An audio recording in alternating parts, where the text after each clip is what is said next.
নমস্কার, সকলকে স্বাগত জানাই আজকের এই ক্লাসে। আজকের আমাদের আলোচনার বিষয় signalling theory versus human capital theory. আমরা প্রথমেই জেনে নেব সিগন্যাল থিওরি কি এবং তার কিছু মূল কথাবার্তা এবং তার সুবিধা। ঠিক তার পাশাপাশি জেনে নেব হিউম্যান ক্যাপিটাল থিওরি কি, তার কিছু মূল কথা এবং তার সুবিধা অসুবিধা। তারপরে একটা কম্পারেটিভ অ্যানালাইসিস আমরা দেখব এবং শেষে একটা কনক্লুশন দিয়ে আজকের এই ভিডিওটি আমরা শেষ করব। তো প্রথমেই যাই সিগন্যালিং থিওরি। তো আমরা দেখতে পাচ্ছি এই সিগন্যালিং থিওরির মূল প্রবক্তা হলেন মাইকেল স্পেন্সার। তিনি একজন বিখ্যাত আমেরিকান ইকোনমিস্ট ছিলেন। এরপর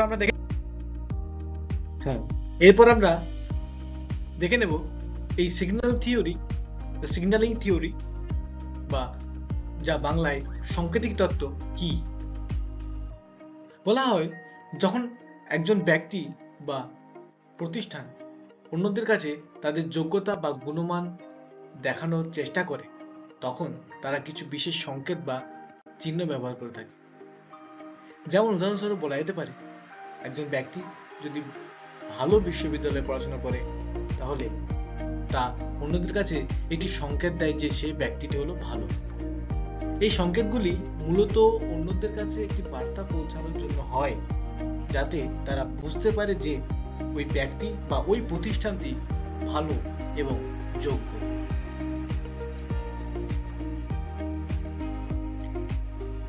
এরপর আমরা কিছু মূল ধারণা দেখে নেব। শিক্ষা মূলত একজন ব্যক্তির দক্ষতা সংকেত হিসাবে কাজ করে, যা নিয়োগকর্তাদের আকৃষ্ট করে। উচ্চশিক্ষার মাধ্যমে একজন ব্যক্তি বোঝাতে পারে যে তিনি যোগ্য, পরিশ্রমী ও বুদ্ধিমান। শিক্ষাগত যোগ্যতা থাকা মানেই যে ব্যক্তি উৎপাদনশীল হবে এমনটা নয়।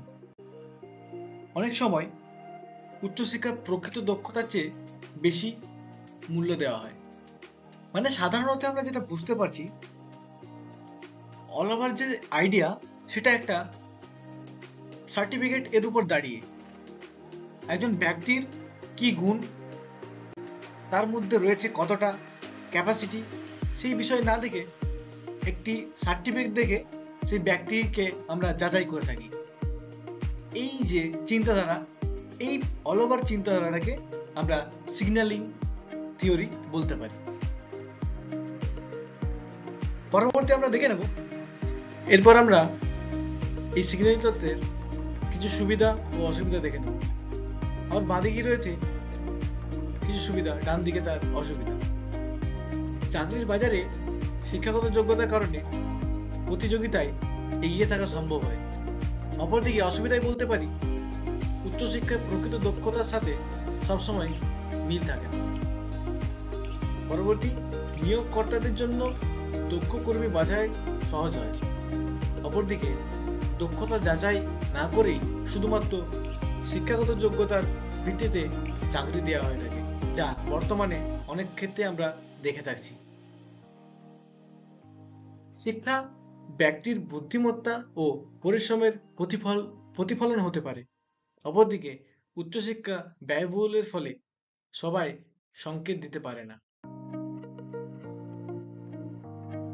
এরপর আমরা হিউম্যান ক্যাপিটাল থিওরি সম্বন্ধে কিছু জেনে নেব। আমরা প্রথমেই দেখতে পাচ্ছি দুজন ব্যক্তিকে, একজন গ্যারি বেকার, একজন থিওডর সোলস। এই দুজন ব্যক্তি এই মতবাদের প্রবক্তা বলা যেতে পারে। এই মতবাদ কি বলছে সেটা আমরা দেখে নেব। এই যে থিওরি, হিউম্যান ক্যাপিটাল থিওরি, যার বাংলা অর্থ করলে হয় মানব পুঁজিতত্ত্ব। এই মানব পুঁজিতত্ত্ব বলতে মানুষের শিক্ষা, দক্ষতা, অভিজ্ঞতা, এগুলো তাদের পুঁজি বা শক্তি হয়ে ওঠে। একজন মানুষের কতটা শিক্ষা রয়েছে, তার সাথে সাথে কতটা তার মধ্যে দক্ষতা, স্কিল রয়েছে, এটা তার কাছে একটি পাওয়ার হতে পারে। অর্থাৎ যত বেশি একজন ব্যক্তি শিখবে বা দক্ষতা অর্জন করবে, তত বেশি তার মূল্য ও আয় হবে। এটা মনে করা হয় যে শিক্ষা এবং দক্ষতা মানুষের জীবনে এক ধরনের বিনিয়োগ, যা ভবিষ্যতের লাভ দেয়। পরবর্তীতে আমরা কিছু এর মূল ধারণা আমরা দেখে নেব, যেটা আমি 4টি পয়েন্টে দেখিয়েছি তোমাদের সামনে। প্রথম পয়েন্ট হলো শিক্ষা ও প্রশিক্ষণ শ্রমিকদের উৎপাদনশীলতার বৃদ্ধি করে। দ্বিতীয়, একজন ব্যক্তি যদি বেশি শিক্ষা গ্রহণ করে তবে তিনি বেশি দক্ষ উৎপাদনশীল হবেন, সেটা স্বাভাবিক। শিক্ষাকে একটি বিনিয়োগ হিসাবে দেখা হয়, যা ভবিষ্যতে উচ্চ আয় নিশ্চিত করে। পরবর্তী অন্তিম পয়েন্ট, দক্ষ জনশক্তি অর্থনৈতিক বৃদ্ধির সাধন করে। নেক্সট স্লাইডে আমরা দেখে নেব এই হিউম্যান ক্যাপিটাল থিওরি বা মানব পুঁজিবাদী তত্ত্বের কিছু সুবিধা ও অসুবিধা। সুবিধার দিকে থেকে আমরা দেখতে গেলে ব্যক্তির দক্ষতা ও উৎপাদনশীলতা বৃদ্ধি পায়। অপরদিকে অসুবিধায় শিক্ষার মান যদি ভালো না হয় তাহলে উৎপাদনশীলতা বাড়বে না। অতএব এখানে যে ভ্যালু এডুকেশন, কোয়ালিটি এডুকেশন, এগুলো আমাদের খেয়াল রাখতে হবে। সুবিধার দিকে উচ্চ আয় ও ভালো চাকরির সুযোগ তৈরি হয়। অপরদিকে অনেক ক্ষেত্রে উচ্চ শিক্ষা থাকলেও চাকরি নিশ্চয় হয় না। দেশের অর্থনৈতিক উন্নতি ঘটে।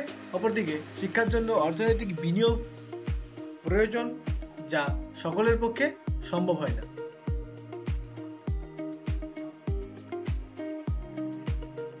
হ্যাঁ, এই স্লাইডে আমি তুলে ধরার চেষ্টা করেছি একটি কম্পারেটিভ অ্যানালাইসিস, যা তুলনামূলক বিশ্লেষণ, যেখানে দুটি তত্ত্বের মধ্যে একটা তুলনামূলক আলোচনা করার চেষ্টা করেছি। প্রথমে আমি দেখিয়েছি শিক্ষাগত ভূমিকা, তারপর কাজের দক্ষতা, দেন বিনিয়োগ, তারপর নিয়োগকর্তার দৃষ্টিভঙ্গি, শেষে একটি সামান্য ছোট্ট উদাহরণ। তো প্রথমেই মানব মূলধন তার শিক্ষার ভূমিকায় বলছে দক্ষতা ও উৎপাদনশীলতা বৃদ্ধি করে। অপরদিকে তত্ত্ব সংকেত তত্ত্ব, সিগন্যাল থিওরি কেবল দক্ষতার সংকেত প্রদান করে। কাজের দক্ষতার ক্ষেত্রে বলছে প্রকৃত দক্ষতার উপর ভিত্তি করে আয় বৃদ্ধি পায়। অপরদিকে শিক্ষাগত যোগ্যতার মাধ্যমে চাকরি পাওয়া যায়। তারপর বিনিয়োগে বলছে শিক্ষাকে দীর্ঘমেয়াদী বিনিয়োগ হিসাবে ধরা হয়। অপরদিকে শিক্ষা শুধুমাত্র চাকরি পাওয়ার সংকেত হতে পারে। নিয়োগকর্তার দৃষ্টিভঙ্গি, প্রকৃত দক্ষতার উপর বেশি গুরুত্ব দেওয়া হয়।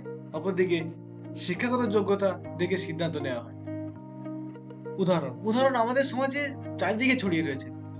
বর্তমান সমাজে তুমি যদি দেখতে চাও, শিক্ষক যে ইনস্টিটিউশনগুলো রয়েছে, একটা সাধারণ গভর্নমেন্ট ইনস্টিটিউট যেখানে ঠিক ক্রাইটেরিয়া প্রসিডিওর মেনে একটা ট্রেনিংকে ট্রেন করা হচ্ছে, এবং অপরদিকে একটা প্রাইভেট ইনস্টিটিউট শোনা যায় নাকি সার্টিফিকেট, অর্থ দিয়ে সার্টিফিকেট নাকি পাওয়া যায়। তো দুটা পার্সনের মধ্যে, যেখানে যে স্টুডেন্টের মধ্যে দুটো যদি তুমি ভ্যারি করো, তাহলে বুঝতে পারবে একটার মধ্যে মানব মূলধন রয়েছে এবং সার্টিফিকেটের জন্য একজন সিগন্যালিং যে থিওরি ব্যাপারটা, সেটা পুরোটাই কাজ করছে। আমরা নেক্সট দেখে নেব কনক্লুশন। পরিশেষে আমরা বলতে পারি শিক্ষার গুরুত্ব ব্যাখ্যা করতে সিগন্যালিং থিওরি এবং হিউম্যান ক্যাপিটাল থিওরি দুটি ভিন্ন দৃষ্টিকোণ উপস্থাপন করে।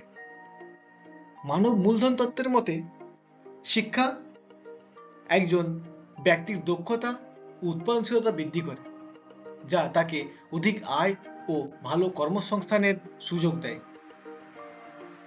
এটি শিক্ষাকে একটি বিনিয়োগ হিসাবে দেখে, যা ব্যক্তিগত ও সমষ্টি অর্থনৈতিক প্রবৃদ্ধি ভূমিকা রাখে। অপরদিকে সিগন্যালিং থিওরিতে আমরা দেখতে পাই শিক্ষা কেবল একজন ব্যক্তির দক্ষতার সংকেত প্রদান করে এবং বিনিয়োগকর্তা শিক্ষাগত যোগ্যতার ভিত্তিতে কর্মী নির্বাচন করে। এখানে প্রকৃত দক্ষতার চেয়ে শিক্ষাগত যোগ্যতা সামাজিক ও অর্থনৈতিক সংকেত হিসাবে বেশি গুরুত্বপূর্ণ হয়ে ওঠে। অর্থাৎ দুটো পয়েন্ট অফ ভিউ আমাদের কাছে পুরোপুরি স্পষ্ট। একটা জায়গায় একটি পেপার যা সবকিছু হয়ে উঠছে, অপরদিকে একটা জায়গায় একটি মানুষের মধ্যে থাকা তার স্কিল, কোয়ালিটি, এইগুলো একটা বিশেষ মর্যাদা পাচ্ছে। তাই আমাদেরকেই বিচার করতে হবে দুটোর মধ্যে কোনটা ঠিক কোনটা ভুল। তো থ্যাংক ইউ, সকলকে ধন্যবাদ আমার এই ক্লাসটা শোনার জন্য। পরবর্তী সময় আমরা আবার কোনো একটি ক্লাসে যুক্ত হব। সকলকে আবারও ধন্যবাদ জানিয়ে আজকের ক্লাস আমি এখানেই শেষ করছি। Thank you.